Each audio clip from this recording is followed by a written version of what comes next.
शङ्कर हृदय निवासिनी पार्वती परमेश्वरी शङ्कर हृदय निवासिनी पार्वती परमेश्वरी। जय जगन्माता बगड़ामुखी।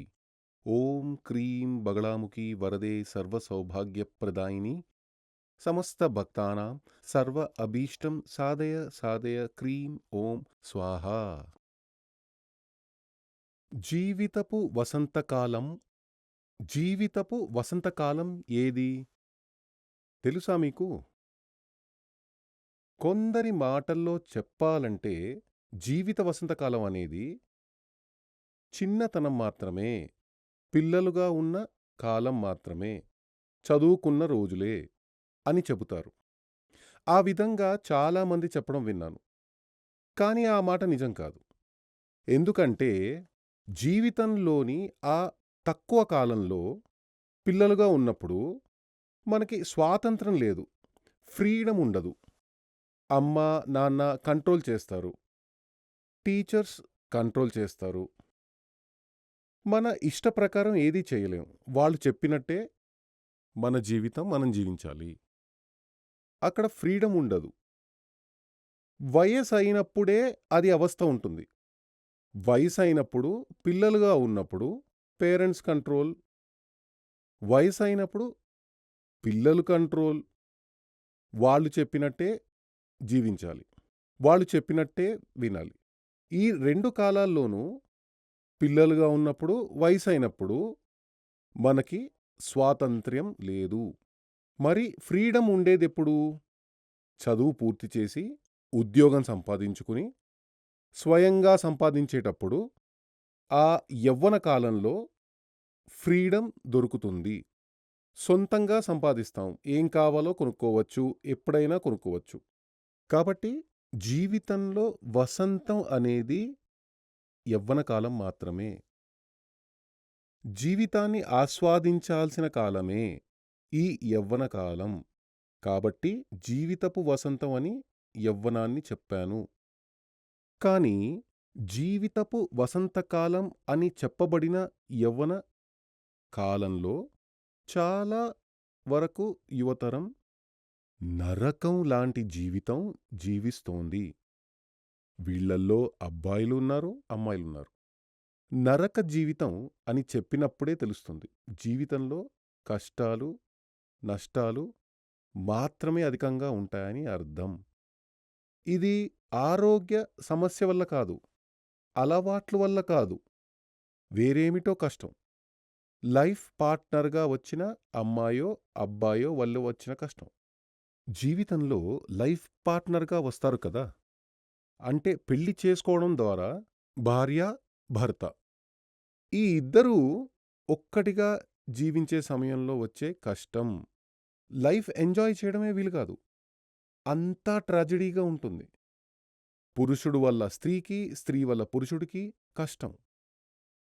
దీనికి కారణం ఏమిటంటే పరస్పరం పొంతన లేకపోవడమే దీనికి కారణం.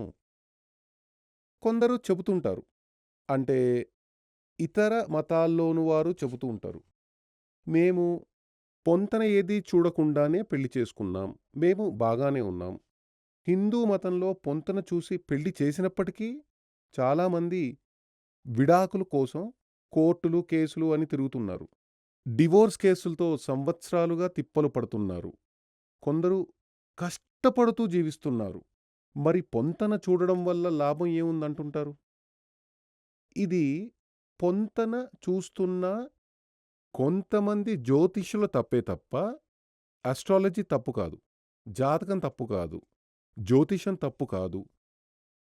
చాలామంది జాతకం చూసి పొంతన చూసే సమయంలో ఏం చేస్తారంటే, ఇప్పుడంతా అన్ని పంచాంగాల్లోనూ పొంతన ఇచ్చేశారు. వివాహ పొంతన అనే పేరుతో ఉంటుంది, మాంగళ్య పొంతన అని ఇచ్చి ఉంటారు. అందులో ముఖ్యంగా 10 పొంతనాలు. ఆ 10 పొంతనాలు రాశి పొంతనం, రాశి అధిపతి పొంతనం, వస్య పొంతనం, మహేంద్ర పొంతనం, దీన పొంతనం, సాహిత్య పొంతనం అని 10 ఉంటాయి. ఇవి చూసేసి 8 పొంతన ఉంది, 10 పొంతన ఉంది. కొందరైతే పర్సెంటేజ్‌ల్లో చెప్తారు. 80% ఉంది, 90% ఉంది ఇలాంటివి చెబుతారు. కానీ అది పొంతన చూసే సరైన పద్ధతి కాదు.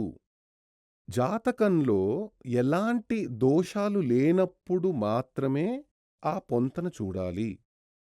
అమ్మాయి జాతకంలోనూ, అబ్బాయి జాతకంలోనూ ఎలాంటి దోషాలు లేనప్పుడే ఆ నక్షత్ర పొంతన చూడొచ్చు. జాతకాల్లో దోషం ఉంటే ఆ నక్షత్ర పొంతనలో 10 పొంతనాలు ఉన్నప్పటికీ ఈ ప్లానిటరీ పొంతన సరిగ్గా లేకపోతే ఆ పెళ్లి చేయకూడదని శాస్త్రం చెబుతోంది. కాబట్టి ఎందువల్ల వాళ్ళ జీవితంలోని ఆ వసంతం చిగురించడం లేదో, ట్రాజడీగా ఉందంటే, ఆ వ్యక్తితో చేరిన పురుషుడితో జతైన, స్త్రీతో జతైన ఆ జంట లైఫ్ పార్ట్నర్ వల్ల శుభం లేకపోవడమే. ఆ చేరిక శుభంగా ఉండాలంటే సరైన పొంతన కలిగిన వారిని ఎంచుకోవాలి. ఈ నక్షత్ర పొంతన అనేది ఎలాగంటే, మీకోసం ఒక ఉదాహరణ చెబుతాను. మీరు రాహుకాలం చూస్తారు కదా! ఎక్కడైనా వెళ్ళేటప్పుడు 80% మంది చూస్తారు. ఈరోజు ఆదివారం 4:30, 6 రాహుకాలం. నైట్ కూడా 4:30, 6 రాహుకాలం. సోమవారం 7:30, 9 ఉదయం 7:30, 9 రాహుకాలం. ఈ 7:30, 9 రాహుకాలం అనేది సూర్యుడు 6 గంటలకి ఉదయిస్తే మాత్రమే, బాగా గమనించండి, సూర్యుడు 6 గంటలకి ఉదయించినప్పుడు మాత్రమే ఆ రోజు 7:30, 9 రాహుకాలం. సూర్యుడు ఎప్పుడు 6 గంటలకే ఉదయిస్తున్నాడా? మీరు రోజువారీ పంచాంగం ఇలా చూస్తారే, రోజు చించేసి క్యాలెండర్‌లో డైలీ చాలామంది ఇళ్లలో మీరు చూస్తూ ఉంటారు కదా! అందులో చూడండి, సూర్య ఉదయం అని ఇచ్చి ఉంటారు. అందులో 6:45, 6:50, 6, 6:05, 6:15 ఇలా అనేక సమయాలు ఇచ్చి ఉంటారు. దాన్ని బట్టి మీకేం అర్థమవుతోంది? ప్రతిరోజు 6 గంటలకే సూర్యోదయం జరుగుతుంది. సూర్యోదయం సమయంలో వ్యత్యాసం ఉంటోంది. ఆ వ్యత్యాసాన్ని కాలిక్యులేషన్ చేసుకుని ఈ 7:30, 9 రాహుకాలం అని చెప్పబడిన దానిని మీరు కరెక్ట్ చేసుకోవాలి. 6:05కి సూర్యోదయం అంటే 5 నిమిషాలు ముందుకు వెళ్ళిపోయింది కదా! ముందుకు వెళ్ళింది. కాబట్టి 7:30, 9 అనే దానిని 7:35 నుండి 9:05 అని కరెక్ట్ చేసుకోవాలి. వెనక్కి వెళ్ళి ఉంటే దానికి తగిన విధంగా 7:30, 9 అని దానిని 7:25 నుండి 8:55 వరకు అనే విధంగా టైం కరెక్ట్ చేసుకోవాలి. ఇది ఎందుకు చెప్పానంటే, జాతక ప్రకారం ఏ దోషం లేకపోతే అంటే సూర్యోదయం 6 గంటలకే అయినప్పుడు ఈ రాహుకాలం అనేది కరెక్ట్ అనే విధంగానే జాతకంలో ఏ విధమైన ప్రాబ్లం లేదు. ఇద్దరికీ ఆ గ్రహస్థితి, గ్రహాలు అమరిక కరెక్ట్‌గా ఉన్నప్పుడు మాత్రమే ఈ నక్షత్ర పొంతన పరిగణించాలి.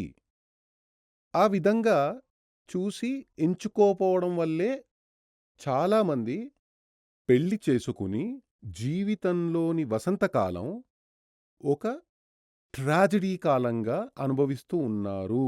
ఇది పురుషుడి జాతకంలోనూ ఉంది, స్త్రీ జాతకంలోనూ ఉంది. అప్పుడు దీని కారణం జాతకంలో ఉన్న మాంగళ్య దోషం. జాతకం ప్రకారం ఏం రాసి ఉంది అంటే, పెళ్లి జరిగి కష్టాలు పడాలి, కొంతకాలం తర్వాత విడిపోవాలి, పరస్పరం మోసం చేసుకుంటూ బ్రతకాలి. దోషాలనేవి ఇలా చాలా రకాలుగా ఉంటాయి. నిజానికి ఎలాంటి దోషాలు లేని జాతకాలే ఉండవు. అన్ని జాతకాల్లోనూ దోషాలుంటాయి. 99% జాతకాల్లో దోషాలు తప్పక ఉంటాయి. కాబట్టి మనం ఏం చేయాలంటే, ఒక వ్యక్తి జాతకం తెస్తే నేనతన్ని అడిగాను, పెళ్ళై ఎంతకాలం అయింది? ఓహ్! ఒక ఏడాదయింది స్వామి. విడిపోయారు కదా! విడిపోయారా? డివోర్స్ కేస్ జరుగుతోందా? అని అడిగాను. అప్పుడాయన ఏమన్నారంటే, విడిపోలేదు. డివోర్స్ కేస్ నడుస్తోంది. కానీ ఇందులో నుండి త్వరగా విముక్తి కావాలి స్వామి అన్నారు. ఈ జాతకంలో పొంతన కనిపించడం లేదు. మీది అరేంజ్డ్ మ్యారేజే అని జాతకంలో ఉంది. లవ్ మ్యారేజ్ కాదు.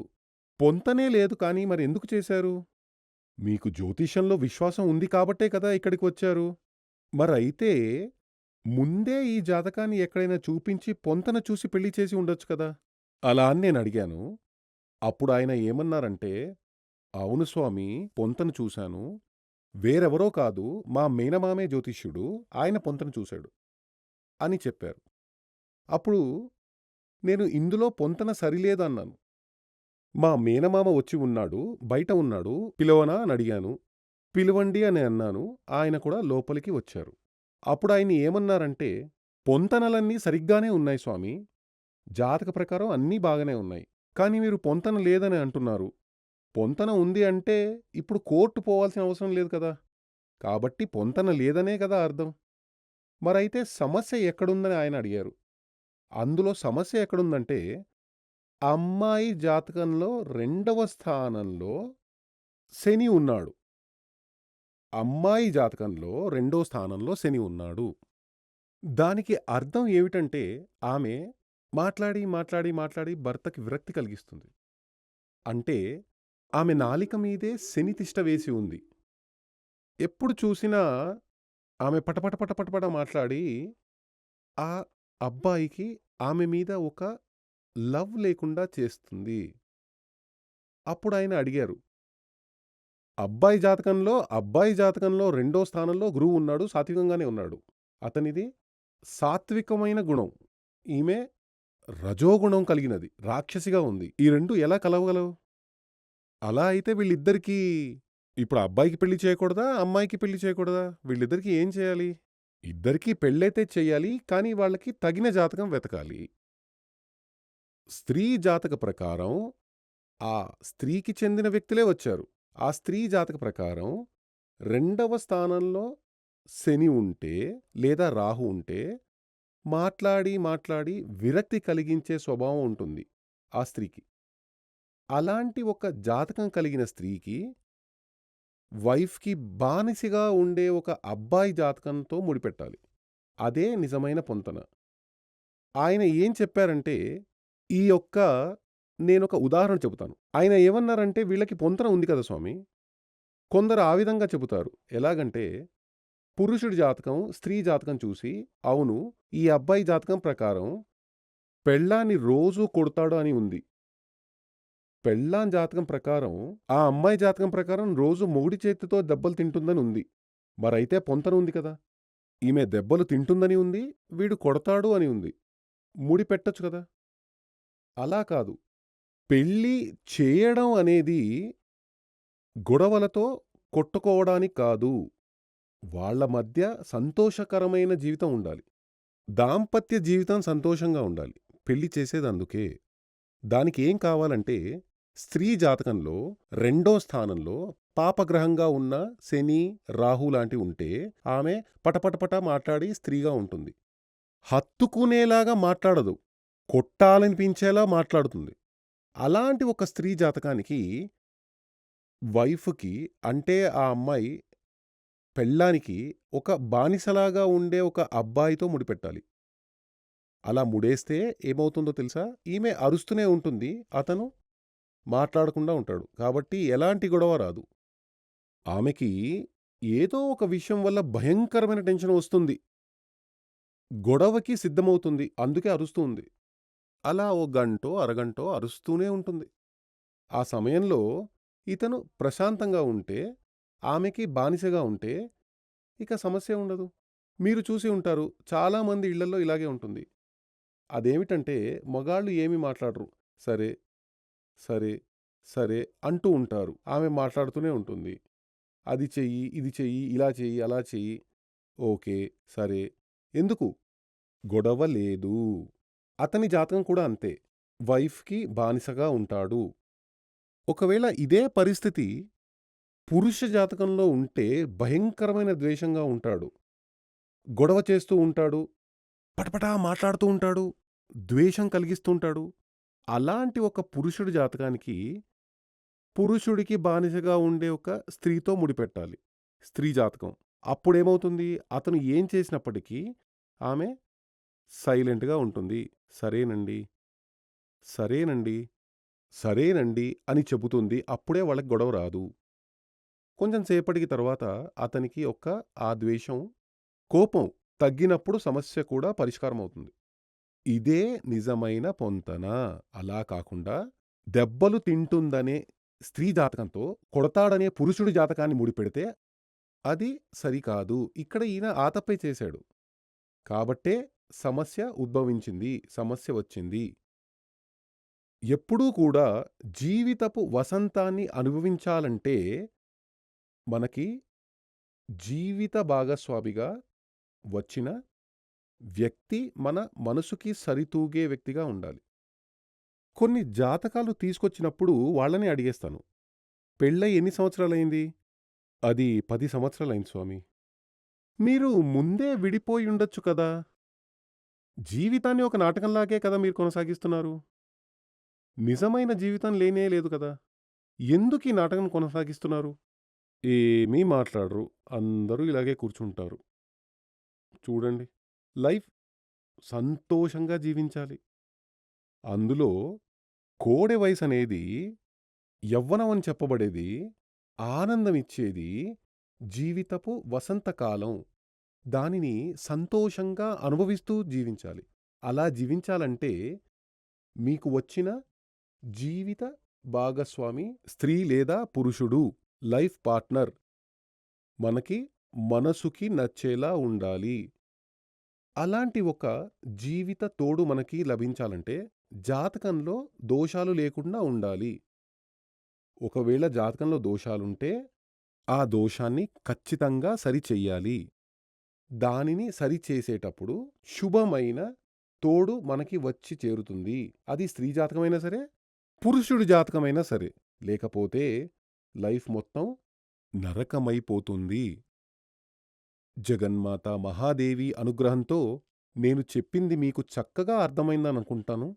మీ యొక్క జాతక ప్రకారం దోషాలుంటే ఆ దోషాన్ని సరైన ఒక ఆచార్యుని కలిసి వ్యాధికి తగిన మందు తీసుకునే విధంగా దానికి పరిహారం చేస్తే ఖచ్చితంగా మీ జీవితంలో మంచి జరుగుతుంది. మహాదేవి అనుగ్రహంతో మీ జీవితంలో వసంతం విరియాలని ఆశీర్వాదం చేస్తున్నాను. శ్రీ సూర్యమంగళం అద్వైత వేద విద్యాపీఠంలో తాంత్రిక పూజల్లో సిద్ధహస్తులైన ఎందరో ఆచార్యులు అమావాస్య, పౌర్ణమి రోజుల్లో ప్రత్యేక యాగాలు నిర్వహిస్తారు.